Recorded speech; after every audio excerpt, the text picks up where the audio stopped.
Webcomics are different from traditional comics in that they explore a lot of topics that you don't normally see explored. I mean, there's webcomics about relationships, there's gag-a-day stuff, there's horror, there's comedy, there's like every genre you expect to see in a book, you can see in a comic online. People are just putting out whatever they want to create, so they're not limited by what the company wants to put out. You know, it could be anything. There's no publisher there saying, no, don't do that, that's not going to sell. You know, we can't move this, we don't know what to do with this. How would we put this on the bookshelf? What market is this for? Most comic book stores, you only see a couple genres, like superheroes, comic strips from newspapers, that sort of thing. But webcomics show you that it's a medium, not a genre, and you can do anything in a medium.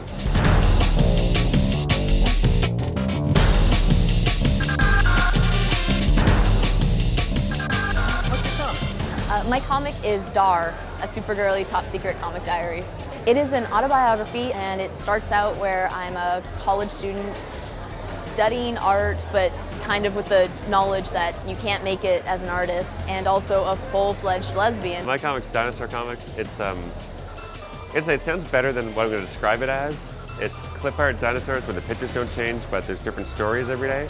I'm doing this comic called The 3-Second Rule. It's pretty much about a socially inept hitman who befriends a womanizer, and they trade skills with each other. Yeah, better than it sounds. Funny, joke comic.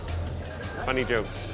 The comic follows along as I go to England for a trip abroad, and I meet a British boy, and I fall head over heels in love with him. I'm Ramon Perez, creator of Butternut Squash, along with Rob Kugler and Kukuburi, which is like a sci-fi kind of pop culture kind of Alice in Wonderland storyline. Then the comic deals with figuring out what is my sexuality, and it concludes with me married to my British boy and being a professional artist full-time.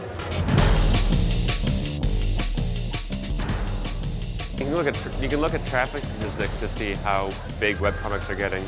And I mean, Jeff Jock with questionable content gets 500,000 hits a day. That's a lot of people. For the last maybe 2 years of the comic, the update day I would get 15 to 20,000 people, and then the rest of the week I would typically get like 10,000 people a day. I get 100,000 hits a day, and that's still, I try to imagine 100,000 people reading a strip, and it's a lot of people. And I mean, it's growing as more people find comics they like, so I don't know what the ceiling is, but it's a lot of people to cram into a room. What's the thing you like most about making webcomics? I like making things available instantly. I like the ease that I finish a page and it goes online. It's a much faster process than writing a whole book and then printing it. Like literally you create it, and 2 hours later it's online, and someone in Poland is reading it, someone in like Northern Europe or South America, and they're all enjoying your work. And it creates kind of like this nice global community around your work and your stories, which is fantastic. Because you kind of go underground if you're just doing a print book, and you spend all your days doing that book, and nobody sees you for a year, and then at the end you're like, okay, and here's my book. Whereas with a webcomic, you do 1 page per your update schedule, and it's up there, and it feels like an accomplishment. I make a living doing webcomics. Many people make a living doing webcomics. It's always tricky because there are those who don't want to see it happening or don't believe it's happening for whatever reason.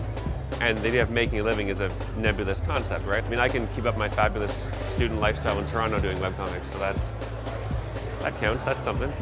There are plenty of webcomic artists and creators out there who have done collections of their work. And you know, that's where they make their money, because online, you're not charging. It's a free webcomic, so it's ancillary products like t-shirts or collections or buttons or whatnot is where you make your money. You put it up, you get people into your comic, and they become fans of your comic, and then when you put out the book, then they'll go buy it. Maybe a part of it is also that the reader wants to support the artist. Maybe some of them that have disposable income. I think the direction it's going is already going that way, and I think more people will be able to sustain themselves off their ideas. That wasn't our first goal. Our first goal was to tell stories and have some stories out that people can enjoy. The one constant that you can count on from webcomics is that they're always going to be changing the system, and there's not going to be one consistent way of delivering webcomics or creating them or reaching your audience through them.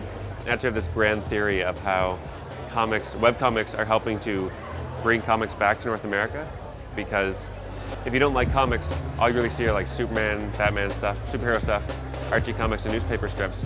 But webcomics is something different, and you don't have to pay to read them, you can read them in your office. So really sort of this accessible way to explore the medium.